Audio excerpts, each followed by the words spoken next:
사도행전 8장 1절에서 4절 하나님의 말씀이 이러합니다. 사울은 그가 죽임당함을 마땅히 여기더라.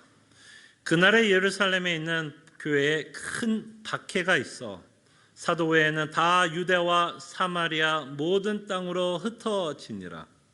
경건한 사람들이 스데반을 장사하고 위하여 크게 울더라. 사울의 교회를 잔멸할세 각 집에 들어가 남녀를 끌어다가 옥에 넘기느라. 그 흩어진 사람들이 두루 다니며 복음의 말씀을 전할세. 아멘. 스데반의 죽음으로 말미암아 예루살렘에 큰 대대적인 핍박과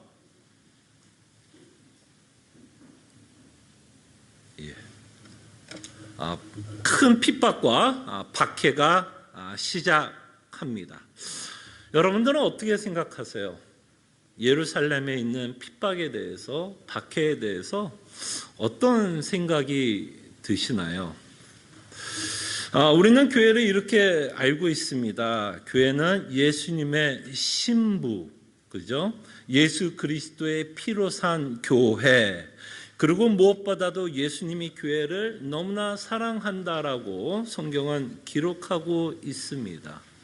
그렇게 사랑하는 교회에 대해서 지금 어떤 일이 벌어지고 있느냐면 대대적인 박해가 벌어지고 있습니다. 여러분 어떠세요? 어떤 생각이 드십니까? 정말 하나님은 교회를 사랑하고 있는가라는 생각이 좀 들지 않으십니까? 정말 하나님은 교회를 보호하고 계시는가? 이런 의심도 들 수 있을 것 같고요. 정말 하나님은 예수 그리스도의 피로 산 교회와 함께하고 있는가라는 의심과 오해가 생길 수 있을 거라 생각을 합니다. 그럴 때 우리는 이 장면을 보면서 우리는 이런 생각도 할 수 있을 것 같아요. 교회가 망하는 것은 아닐까? 우리는 이미 물론 사도행전이 어떻게 끝나는지를 알기 때문에 이거에 대한 답은 있을 줄 알지만 여러분들이 지금 예루살렘에 있는 성도라면 저라면 하나님에 대한 오해와 의심이 생길 것 같아요. 과연 이 교회가 유지 보존이 될까?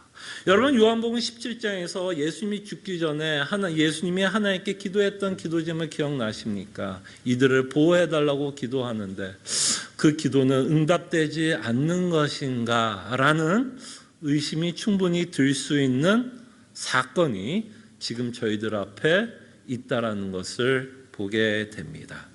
그때 오늘 이 본문을 이해하는데 가장 중요한 말씀이 있다면, 가르침이 있다면 하나님의 섭리를 저희들은 반드시 믿어야 합니다. 하나님의 섭리를 믿어야 하고 그 하나님의 섭리가 어떤 식으로 나타나고 있는지를 보셔야 됩니다. 하나님의 섭리가 어떤 식으로 나타나냐면 합력하여서 선을 이루시고 있는 하나님의 신비한, 우리가 다 예측하고 예상할 수 없는 상황 가운데서도 하나님은 여전히 섭리하고 있다는 것을 보셔야 합니다. 그럴 때 이 본문은 믿음의 눈으로만 확인이 될 수 있는 본문이지 우리가 그냥 육적인 우리의 경험과 우리의 이성으로 이 구절을 보게 되면 우리는 하나님을 오해하고 의심하게 될 것이라 생각을 합니다. 그럴 때 분명히 이 구절에 우리가 보면 하나님이라는 단어가 나오지도 않고 있고 그저 이 교회는 덩그러니 세상에 남겨진 것 같고 핍박 가운데 내버려진 것 같이 보일 수 있지만 분명히 이 상황 가운데서도 하나님은 이 교회와 초대교회와 예루살렘 교회와 함께하고 있으며 하나님의 섭리가 함께하고 있다는 것을 보게 됩니다. 자, 그럴 때 이 사건을 이해하는 데 가장 중요한 구절이 하나 있습니다. 이 구절을 여러분들이 기억을 하고 계속해서 이 사도행전 8장이 어떤 내용을 갖고 있는지를 좀 기억해 주셨으면 합니다. 예수님이 부활하시고 나서 승천하기 전에 다시 한번 제자들과 함께 교제하고 하나님의 나라에 대한 말씀을 가르쳤습니다. 한 40일 정도 가르쳤고 40일 후에 예수님이 승천을 하셨습니다. 그 많은 가르침 가운데 또한 예수님은 제자들에게 명령을 하고 있는 내용을 보게 됩니다. 그때 예수님이 제자들에게 어떤 명령을 하고 있는지 사도행전 1장 8절에 보면 우리가 너무나 잘 아는 것처럼 예수님이 제자들에게 명령을 합니다. 오직 성령이 너에게 임하시면 너희가 권능을 받고 어떤 일이 벌어져요? 예루살렘과 온 유대와 사마리아와 땅 끝까지 이르러 내 증인이 되리라 하시니라 하면서 지금 예수님이 승천 바로 직전에 제자들을 모으고 그죠? 이들에게 명령하고 있는 내용을 보게 됩니다. 마태복음 마지막 장에서도 비슷한 내용을 저희들이 보게 되지요. 자, 근데 우리가 이 명령을 생각할 때 우리가 한 가지 중요하게 놓치지 말아야 될 것은 이 명령 안에는 사실은 어떤 내용이 들어있냐면 하나님의 계획도 들어있는 명령입니다. 무슨 말인지 알겠죠? 하나님의 계획도 들어있는 명령입니다. 그럴 때 하나님은 계획을 갖고 있는데 그 계획을 누구를 통해서 이루시기 원하시는지는 제자들을 통해서 또는 증인들을 통해서 하나님이 가지고자 하는 계획을 이루신다라는 것을 보시기를 바랍니다. 자, 그럴 때 지금 이 하나님이 갖고 있는 계획이 뭐예요? 땅 끝까지 이르러 내 증인이 되라고 하는 말에는 어떤 계획을 갖고 있는 거야? 이 복음이 땅 끝까지 갈 것이다라고 하나님이 계획을 갖고 있는 것이고 그 일에 너희들은 동참하기를 원하고 너희들이 그 일에 도구가 될 것이다라고 예수님이 사실 말씀하고 있는 것을 보게 됩니다.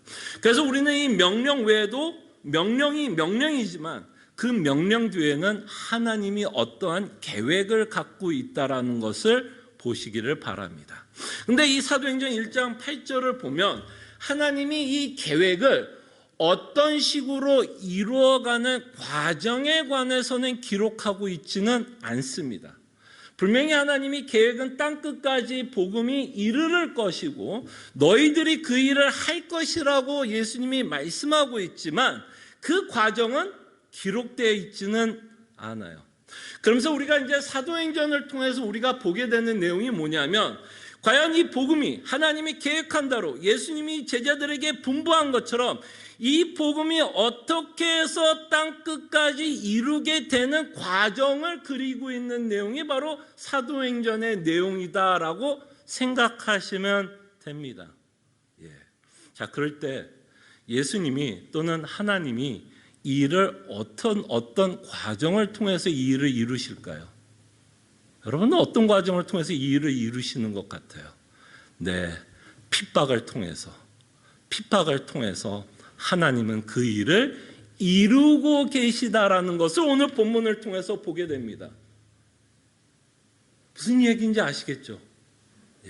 그럴 때 오늘 우리 본문은 철저하게 우리의 상식, 이성, 경험으로 이 본문을 보는 게 아니라 하나님이 어떤 계획을 갖고 있고 그 계획을 어떤 식으로 이루어가고 있는지를 저희들이 보아야 됩니다.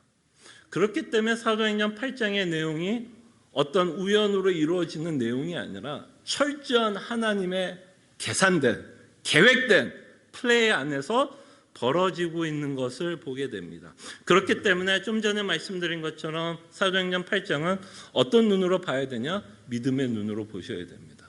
믿음의 눈으로 보지 않고서는 이 본문은 우리는 이해할 수도 없고 믿음의 눈으로 보지 않으면 하나님을 당연히 오해하게 되고 의심하게 됩니다.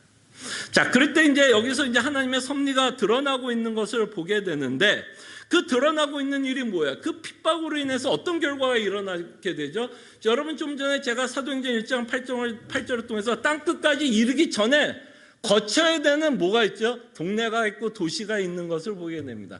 땅 끝까지 이르기 전에 예루살렘에 시작해서 어디로 가요? 복음이 유대와 사마리아를 거쳐 복음이 땅끝까지 전하게 됩니다. 자, 그럴 때 이미 이 본문을 통해서 우리가 어떤 내용을 보게 돼요? 박해를 통해서, 핍박을 통해서 성도들은 흩어지게 되는데, 그 흩어지고 있는 동네가 어디로 기록되어 있죠? 어디로 기록되어 있어요? 대한민국? 조선? 어디요? 유대와 사마리아라고 기록되어 있습니다. 그러니까 유대와 사마리아 여러분들이 딱 보는 순간, 이 지명을 보는 순간 여러분과 저는 어디가 무슨 구절이 생각나야 돼요? 사도행전 1장 8절이 생각나셔야 돼요. 이 일이 그냥 우연하게 그냥 유대와 사마리아로 가고 있는 게 아니라 하나님이 갖고 있는 계획이 지금 이루어지고 있는 모습을 보셔야 됩니다. 근데 그 일이 이루어가는 과정이 우리가 조금 혼란스럽게 하나님이 일을 하실 때가 있어요. 그 일이 뭘로 이루어지고 있어요? 핍박, 박해로 그 일이 이루어지고 있는 것을 보게 됩니다. 그래서 우리는 하나님의 일을 사실은 우리가 다 이해할 수 없어요. 왜 하나님이 그 일을 그렇게 하고 있는지에 대해서는 저도 뭐라고 대답할 수 없습니다. 그저 제가 말씀드릴 수 있는 건 뭐예요? 기쁘신 뜻대로 하나님이 그 일을 행하고 있다. 기쁘신 뜻대로 하나님은 계획을 이루시고 있다라는 것을 보게 됩니다. 근데 그 일을 어떻게 하나님이 이루냐면 이게 이제 신비입니다. 이 하나님의 섭리가 어떤 식으로 이루어지고 있냐면 합력하여 선을 이루시는 방법으로 그 일을 행하고 있는데, 이 합력하여 선을 이루시는 방법이 뭐냐면 하나님은 인간의 악함을 사용하셔서 하나님의 일을 하고 있다라는 거예요. 그게 이 본문이 갖고 있는 아주 신비로운 일입니다. 인간의 악함, 인간의 강팍함, 인간이 하나님을 대적하는 그 마음으로도 하나님은 자신이 계획한 일을 이루시고 있다라는 것을 저희들은 이 본문을 통해서 발견하게 됩니다. 그래서 하나님의 섭리가 어떻게 나와요? 합력하여 선으로 나타나고 있는 모습으로 보게 됩니다. 그때 여러분, 이 내용은 사실 새로운 내용이 아닙니다. 하나님이 인간의 악함을 사용하셔서 자신이 계획한 일을 이루시고 있다는 것은 구약을 통해서 끊임없이 우리가 보게 되고, 신약을 통해서는 결정적인 사건을 통해서도 우리가 보게 됩니다. 여러분, 구약을 통해서 인간의 악함을 가지고 하나님의 계획을 이루는 수많은 내용들이 있지만 대표적인 예로 사용되는 인물이 있다면 누구일까요, 여러분? 혹시 기억나세요? 몇 주 전에 저희들이 살펴봤던 인물 중 하나입니다. 스데반이 설교했고 반문했을 때 그 공회원들에게 반문하기 위해서 사용했던 인물 중에 하나였는데, 그 사람은 요셉이었어요. 요셉. 기억나시죠, 여러분? 요셉. 자, 여러분, 하나님이 요셉에 대해서는 어떤 계획을 갖고 있었냐면, 출애굽기를 하기 위해서 요셉이라는 인물을 사용하십니다. 그죠? 출애굽기를 쓰기 위해서 요셉이라는 인물을 쓰게 되는데, 그러기 위해서는 요셉과 가족들이 어디로 가야 되냐면 애굽으로 들어가야 돼요. 그죠? 애굽으로 가야 출애굽하지 않겠습니까? 근데 요셉이 애굽에 들어가는 과정은 어떤 과정을 거쳤죠? 어떤 과정을 통해서 하나님의 계획이 이루어졌어요? 형들의 악함 때문에. 그죠? 형들이 요셉을 시기했고, 그죠? 시기했기 때문에 그 요셉을 죽이지는 못해서, 그래도 양심은 좀 찔렸어요. 죽이지는 못하고 애굽으로 팔아버렸습니다. 근데 그 일이 어떻게 돼요? 그 일 때문에 뭐가 이루어져? 사실은 하나님의 계획이 이루어지고 있는 것을 보게 됩니다. 참 뭐라고 설명하기 참 힘들죠. 그래도 어쨌든 결과적으로 보면 그 일로 하나님의 일이 이루어지고 있는 것을 보게 됩니다. 그래서 하나님의 일이 형들의 악함을 사용하셔서 그 일이 이루어지고 있는 것을 저희들은 보게 됩니다. 그래서 이 내용이 새로운 내용이 아니에요. 그리고 이 합력하여 선을 이루는 하나님의 놀라운 신비 가운데 하나님의 악을 사용하셔서 하나님의 계획을 이루시는 최고의 결정의 사건이 뭐였을까요? 요셉의 사건이 아니죠. 사실은 예수 그리스도의 죽음이었습니다. 이 죽음이야말로 너무나 하나님의 신비한 섭리와 합력하여 선을 이루시고 있는 하나님의 능력을 보게 됩니다. 사도행전 2장 23절에 보시면 베드로가 성령 하나님의 이제 오순절 사건을 통해서 이제 성령 하나님을 이제 받고 나서 그가 설교했던 내용을 한번 보세요. 뭐라고 설교하시죠? 사도행전 2장 23절에 보면 뭐라고 설교하냐면 그가 하나님께서 정하신 뜻, 하나님의 계획, 그 계획이 뭐예요? 아들을 통해서 우리를 구원하시고자 하는 그 계획. 근데 그 계획이 실질적으로 구체적으로 어떻게 이루어져요? 그냥 예수님이 편안하게 살다가 그냥 죽으시면서 이루어지는 게 아니라 그 일이 어떻게 이루어지냐면 미리 아신 대로 내준 바 되었거늘. 그래서 하나님이 계획한 대로 예수님이 내어줬다는 의미는 뭐예요? 예수님이 십자가에 죽으셨다라고 베드로가 말하는데 그 일을 행하게 하는 자가 누구예요? 너희가 법 없는 자들의 손을 빌려 못 박아 죽였으나. 누가 죽여요? 예수님을? 법 없는 자. 법 없는 자 누구예요? 사실 죄인들, 악한 죄인들, 그 예수님을 대적했던 자들, 예수님을 죽이려고 했던 자들, 악한 자들을 하나님이 사용하셔서 예수 그리스도를 십자가에 죽이십니다. 근데 그 일로 인해서 어떤 일이 벌어지냐면 우리에게는 구원이 베풀어집니다.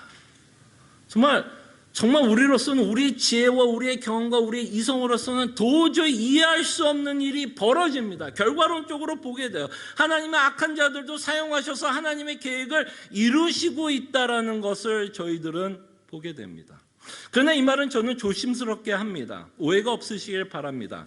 하나님의 악을 사용을 하셔서 계획을 이루신다라고 해서 이들이 잘못이 없다라는 이야기는 아닙니다. 오해하지 마십시오. 하나님이 그 악함을 사용했다라고 해서 그들의 악함이 정당화된다라는 이야기는 아닙니다. 요셉의 형들은 잘못했어요. 그리고 예수님을 죽인 자들도 잘못해서 하나님의 진노와 심판을 받아야 되는 자들입니다. 오해는 없기를 바랍니다. 그럼에도 불구하고 하나님은 그 악함을 사용하셔서 자신의 계획을 이루시고 있다라는 이야기지, 이들이 행한 악이 결과가 좋았기 때문에 정당화된다라고 이야기하는 것은 결탄코 아니다라는 것을 기억해 주시기를 바랍니다. 그리고 오늘 본문도 사실은 어떤 내용을 품고 있어요? 인간의 악함으로 말미암아. 그랬을 때 인간의 악함이, 우리는 이미 스데반과 공회원들의 신문하는 내용을 통해서 끊임없이 이 공회원들은 어떤 모습을 보게 돼요? 강박함을 보게 됩니다. 예수 그리스도의 복음을 거절하고 있고 거부하고 있고, 찔리면 회개를 해야 되는데 찔리면서도 회개하지 않으며 그 찔린 마음 때문에 그들은 분노하며 이를 갈고 스데반을 죽입니다. 그리고 그 자리에는 또 누가 있죠? 이제 우리가 앞으로 볼 사도행전에서 또 하나의 중요한 도구 중에 한 명인 사울을 만나게 됩니다. 사울도 그 공회원들과 다르지 않아요. 인간의 간팍함은 끊임없이 예수 그리스도의 복음을 거부하고 있고, 그 거부된 마음 때문에 이들은 그 복음을 전하는 메신저마저도 박해하고 있는 것을 저희들이 보게 됩니다. 그럴 때 참 놀라운 일이 벌어지는 건, 이렇게 예루살렘의 교회에 박해가 있으면 우리의 갖고 있는 이성은 어떤 생각을 하게 될까요? 우리의 경험과 이성은 드디어 이 교회는 망했구나. 그렇지 않겠어요? 여러분들 그 자리에 있었다면 드디어 우리 교회는 망했구나. 문 닫겠구나. 정말 복음이 땅 끝까지 전해질까에 대한 두려움 있을 것입니다. 그러나 이 일이 교회를 망하게 하는 게 아니라 오히려 복음을 땅끝까지 이르게 되는 이유가 되고 있고, 오히려 이 핍박이 복음을 유다와 사마리아까지 전하게 되고, 그렇다면 유다와 사마리아에 뭐가 탄생하게 될까요? 예수 그리스도의 교회가 탄생되고 있다는 것을 저희들은 보게 됩니다. 어떠십니까, 여러분? 이 핍박 때문에 하나님의 계획이 망했어요? 교회가 망했어요? 아니요. 망한 거 하나도 없습니다. 오히려 하나님의 계획은 이루어지고 있는 아주 놀라운 신비의 사건을 저희들이 보게 됩니다. 그 일로 인해서 복음은 땅끝까지 이제 이르게 되는 일이 벌어지고, 사도행전 13장 48절에 어떤 고백들이 일어나고 있는 것을 보게 되죠. 사도행전 13장 48절에 보면 이방인들이 듣고 기뻐하여, 이방인들이 어떻게 복음을 듣게 돼요? 예루살렘에 뭐가 있었기 때문에, 박해가 있었기 때문에 이들은 더 이상 예루살렘에 머물 수 없었고 흩어질 수밖에 없는 상황이었지만, 흩어지면서 계속해서 뭐를 전하게 돼요? 복음을 전하게 됩니다. 흩어지는 상황 가운데서 복음을 전하게 돼서 이방인들이 듣고 기뻐하여 하나님의 말씀을 찬송하며 영생을 주시기로 작정된다는 다 믿더라. 이 말이 뭐예요? 하나님의 계획은 여전히 성취되고 있다라고 말씀하는 거 아니에요? 하나님이 창세전에 선택한 자들은 계속해서 뭐를 듣게 돼요? 복음을 듣게 되며, 그 복음으로 말미암아 예수 그리스도를 믿게 된다면 그 핍박은 이들이 복음을 들을 수 있는 기회가 되고 있다라는 것을 저희들은 보게 됩니다. 놀랍지 않으세요? 놀랍지 않으세요? 그러니까 오늘 뭐 이따가도 좀 말씀드리겠지만, 여러분들이 이게 제가 좀 강조하기 위해서 좀 극단적인 표현을 쓰는 겁니다. 오해하지 마세요. 여러분들이 아무리 망치려고 해도 하나님의 계획은 망칠 수 없다라는 얘기예요. 사실은 망칠 수 없어요. 그러면 여러분들이 하나님보다 더 전지전능하신 분이죠. 그죠? 여러분들이 하나님의 계획을 망칠 수 있다면 우리가 더 위대한 거겠죠, 하나님보다. 그러나 이 스토리를 통해서 끊임없이 하나님이 전지전능하시며 자신이 계획한 것을 끊임없이 이루어가고 있는 하나님의 놀라운 섭리와 합력하여 선을 이루시는 하나님의 놀라운 신비를 저희들이 보게 됩니다. 근데 우리가 이제 앞으로 이제 사도 바울에 대해서는 이제 계속해서 이제 보게 될 거예요. 왜냐하면 이제 사도행전 9장부터는 이제 그 복음을 전하는 도구 중 하나가 이제 사도 바울이 될 거니까 그 자의 인생을 우리가 이제 앞으로 보겠지만, 참 사도 바울은 이 핍박을 받고 있는 자신에 대해서도 뭐라고 고백하는지 아세요? 여러분 같으면 여러분들이 복음을 전하고 나서 여러분들이 전하는 복음 때문에 핍박을 받았다고 생각하세요. 재산도 잃을 수 있고요. 그 다음에 감옥에도 갈 수도 있고요. 죽을 수도 있다라는 상황이 주어진다면 여러분들의 마음은 어떨 것 같아요? 뭐라고 고백할 것 같아요? 하나님에 대해서 뭐라고 고백할 것 같아요? 근데 그 일이 사도 바울에게도 똑같이 일어납니다. 그도 핍박을 받아서 감옥에 가게 돼요. 그래서 사도 바울이 쓴 수많은 서신 가운데 사실은 많은 서신이 어디서 쓰여지죠? 재밌죠? 감옥에서 쓰여집니다. 그래서 우리는 옥중 서신이라고도 부릅니다. 근데 그 옥중 서신 가운데 사도 바울이 빌립보서에 보면 이렇게 고백을 해요. 자신이 핍박을 받아서 감옥에 들어가게 됐는데 자신에 대한 이야기는 하나도 없어요. 그래서 무슨 감사의 고백을 하는지 보세요. 자, 빌립보서 1장 12절입니다. 형제들아, 내가 당한 일이 도리어 뭐라고 표현해요? 복음 전파의 진전이 된 줄을 너희가 알기를 원하노라. 그럼 지금 자기가 당하는 일이 뭐예요? 지금 자기가 뭘 당하고 있죠? 지금 빌립보에 어떻게 된 상태예요? 감옥에 갇혀져 있는 상태입니다. 자기도 지금 뭐예요? 핍박을 받고 있어요. 근데 자기가 핍박받는 일에 대해서는 아무 얘기가 없어요. 불평, 불만, 하나님에 대한 원망, 하나님에 대한 의심, 하나님에 대한 오해 하나도 없고요. 오히려 그는 자신이 이렇게 핍박을 받아 복음이 전해지고 있다면 그 일도 하나님께 참 감사하다라고 고백하고 있는 내용을 저희들은 보게 됩니다. 그래서 오히려 초대교회에 있는 성도들은 전혀 불만이 없어요. 자신이 핍박받고 있고 자신이 복음을 전하는 것 때문에 힘든 삶에 대해서 그것에 대한 어떤 오해와 의심과 그저 불만과 원망이 있는 것이 아니라 이 모든 일 가운데 이것이 바로 하나님의 섭리 가운데서 하나님이 계획하고 있는 그 일을 이루시고 있다라는 믿음의 눈으로 자신의 사건을 바라보고 있다라는 것이 오늘 이 사도행전 8장이 우리에게 말씀하시고자 하는 내용이라고 저는 생각을 합니다. 그때 이 내용은 사도행전에 나오는 8장의 이야기가 아니라 이 내용은 사실은 여러분과 저의 스토리가 담겨져 있다라고 저는 생각을 합니다. 이 구절은 정말 우리에게 많은 도전을 주지만 우리에게도 많은 격려와 위로를 준다고 생각을 합니다.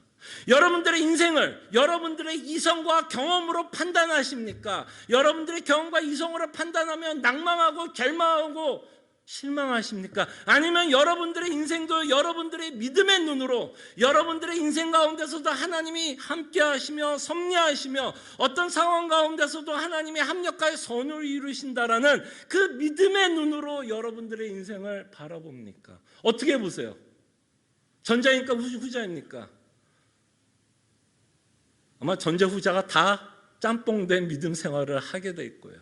어쩔 땐 내 이성과 내 경험 때문에 내 인생을 바라봤을 땐 절망과 실망을 하다가다 또 하나님께서 우리에게 은혜를 주시사 믿음으로 내 인생을 바라보게 되면 그때는 또 우리가 위로를 받게 되는 그런 여러 가지 경험들을 여러분들은 하게 될 거라 생각을 합니다.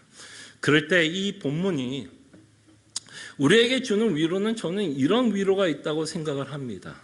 우리는 이 타락한 세상에 살고 있어요. 타락한 세상에 살고 있기 때문에 그 타락한 상황들이, 그러니까 그 타락한 세상에 살고 있기 때문에 알게 모르게 우리 앞에는 많은 어려움과 위험과 고난이 노출된 상태에서 저희들은 살아갑니다. 어쩔 수 없는 상황들이 벌어져요. 그 다음에 또 하나의 어떤 상태가 있을 수밖에 없냐면 여전히 여러분과 저는 죄의 본성을 갖고 살아가기 때문에 어쩔 수 없이 죄의 열매를 맺고 살아가게 됩니다. 여러분과 저는 어쩔 수 없이 죄의 열매를 맺고 살아갈 수밖에 없어요. 그럴 때 죄의 열매를 맺을 때에는 자신만 힘들고 고통스럽고 상처를 받는 게 아니라 여러분들이 맺는 죄의 열매 때문에 사실은 여러분 옆에 있는 주변에 있는 사람들도 힘들게 하고 상처를 주고 아프게도 하게 됩니다. 그거 아시죠? 예. 여러분 가정생활을 한번 보시기 바랍니다. 부모로서 자녀를 키울 때 내가 갖고 있는 부모의 고집 때문에 내가 갖고 있는 그 고집, 내 교만 그 고집들 때문에 죄의 열매를 맺게 되고 나의 고집이 누구에게도 영향을 주게 되죠. 내 자녀들에게도 당연히 영향을 주게 됩니다. 그로 인한 우리는 아픔과 상처 받고 살아갑니다. 요셉을 다시 한번 생각해 보세요. 물론 결과론적으로 하나님이 모든 것을 합력하여 선을 이루셨기 때문에 하나님의 계획은 이루어져 갔지만 요셉은 어쨌든 형들이 갖고 있었던 악함 때문에 고생했어야 안 했어요? 고생하게 됩니다. 그럴 때 여러분과 저도 우리가 죄성을 갖고 있는 한 죄의 열매를 맺게 되고 나만 고생시키는 게 아니라 내 주변에 있는 사람들도 함께 고생시킬 수밖에 없게 됩니다. 그럴 때 우리가 신앙생활을 할 때 우리는 그때 어떤 느낌을 받게 되냐면 죄책감을 갖고 살아가게 돼요. 내 잘못 때문에 누군가가 피해를 본다라고 생각을 하면 내 부족함 때문에 내 연약함 때문에 누군가가 피해를 본다면 그게 내 자녀가 될 수도 있고 내 부모가 될 수도 있고 내 부인이 내 남편이 교회가 될 수도 있고 수많은 일들이 벌어질 수 있을 때에 그 일 때문에 우리는 죄책감을 갖게 됩니다. 나 때문에라는. 근데 오늘 본문이 저는 우리에게 참 위로를 준다고 생각을 합니다. 우리의 악도 우리의 악함도 하나님은 사용한다라고 저는 생각을 합니다. 자, 오해는 하지 마십시오. 아까처럼 제가 분명히 말씀했죠. 여러분들의 악이 정당화되지는 않아요. 여러분들이 죄의 열매를 맺어서 누군가 상처를 받은 그 사람은 상처를 받은 거예요. 그러나 그럼에도 불구하고 그 가운데서도 하나님은 무슨 일을 하냐면 하나님이 이루시고자 하는 일을 하신다라는 거예요. 그러니까 내가 악한 행동을 했기 때문에 거기서 나는 주저하고 죄책감 때문에 아무 일 못하는 게 아니라 그 안에서도 우리는 하나님 아버지를 믿는 것 때문에 이 안에서도 우리가 어떤 소망을 갖게 되냐면 이 상황에서도 하나님은 합력하여 선을 이루신다라는 위로와 소망을 갖고 삶을 살아갈 수 있는 용기와 담대함을 갖게 된다라는 겁니다. 여러분이 죄책감이 왜 무서운가 하면 여러분 죄책감은요 여러분들이 해야 하는 일을 마비시켜요. 죄책감은요 신앙인으로 살아가는데 가장 큰 무서운 적 중에 하나입니다.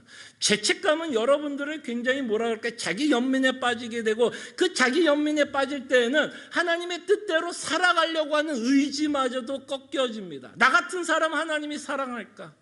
끊임없이 자신을 자책하면서 살아가게 되는 우리의 모습을 보게 되는데, 여러분, 이 본문을 통해서 하나님은 핍박하고 있는 이 강박한 인간들을 사용하셔서 하나님의 일을 하고 있다는 것을 보시길 바라요. 그렇기 때문에 우리의 죄의 열매도, 이 땅에 살아가면서 우리가 어쩔 수 없이 맺게 되는 죄의 열매에 대해서도 비록 그것이 정당화는 되지는 않고, 그 일로 여러분과 저는 아파할 수밖에 없고, 그 일로 누군가는 상처를 줄 수밖에 없고, 그 일로 내가 죄책감을 맛볼 수밖에 없지만, 그렇다고 우리가 소망이 없다는 얘기는 아니라는 거예요. 소망이 있는 이유는 그 일조차도 하나님은 사용하실 수 있기 때문입니다. 모르겠어요. 하나님이 여러분 인생 가운데서 죄의 열매를 어떻게 하나님 사용해서 여러분들을 선히 이루실지는 저야 당연히 모르지만, 하나님은 분명히 우리가 처한 모든 상황 가운데서 하나님의 계획을 반드시 이루어 나가실 거예요.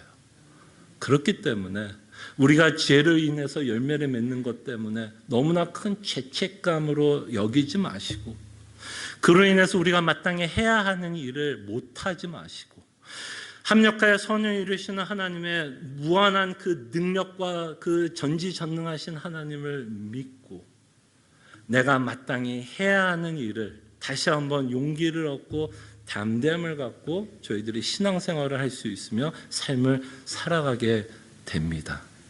그때 여러분, 우리가 답이 없다고 해서, 그죠? 우리가 답이 없다고 해서 하나님이 답이 없는 건 아닙니다. 우리의 착각은 언제나 여기에 있는 것 같아요. 내가 답이 없으면 하나님도 답이 없을 거라고 생각하는 게 우리의 가장 큰 착각인 것 같아요. 마치 이 핍박을 보면 답이 있어 보여요, 없어 보여요? 끝났구나라고 생각할 거야. 이 예루살렘 교회는 끝났구나라고 생각했을 거예요. 답이 없다라고 생각했을 거예요. 그래서 이들은 어쩌면 절망과, 그죠? 시리에 빠졌을지도 모르겠습니다. 우리가 답이 없는 거지 하나님이 답이 없는 건 아닙니다. 근데 때로는 하나님이 그 답을 처음부터 보여주시진 않아요. 조금씩 우리에게 보여주는 것 같아요. 그러나 그렇게 조금씩 보여주면서 하나님이 그 일 가운데서도 일하고 있다는 것을 놓치지 마시기를 바랍니다. 기도하죠.